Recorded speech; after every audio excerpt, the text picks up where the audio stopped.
আজকে হঠাৎ ইচ্ছে করলো পাহাড়িদের মতো সেদ্ধ সবজি খাবো। তো এখানে আমি উপকরণগুলো নিয়েছি: ঢেঁড়স, মিষ্টি কুমড়া, করলা, কলমি শাক আর হচ্ছে ঝিঙে। আর মরিচ ভর্তার জন্য নিয়েছি শুটকি, পেঁয়াজ, রসুন আর হচ্ছে মরিচ আর শুটকি। তো সবগুলো উপকরণ একসাথে দিয়ে আমি সেদ্ধ করে নিব কিছুক্ষণ সিদ্ধ করলে হয়ে যাবে, যেহেতু সেদ্ধ শুধু। তো সেদ্ধটা হয়ে গেছে, আর আমি এর পাশে মরিচ ভর্তাটাও করে নিয়েছিলাম। তো হচ্ছে এই যে হচ্ছে আমার সিদ্ধ সবজি।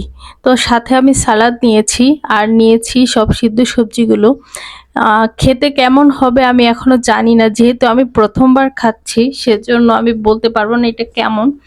তো খাওয়ার পর প্রথমবার দেখলাম না, মোটামুটি ভালোই আছে, এতটা খারাপ না, আসলেই ভালোই আছে। সেদ্ধ সবজি এগুলো কিন্তু আমাদের শরীরের জন্য খুবই উপকারী। আর এই যে মরিচ ভর্তাটা দেখছেন, এটা কিন্তু শুটকি দিয়ে খুব সুন্দর করে ঝাল ঝাল করে একটা মরিচ ভর্তা করেছিলাম। আর করলা কিন্তু আমার খুবই পছন্দ, আমি কাঁচাও করলা খেতে পারি, সেজন্য করলা অ্যাড করেছি।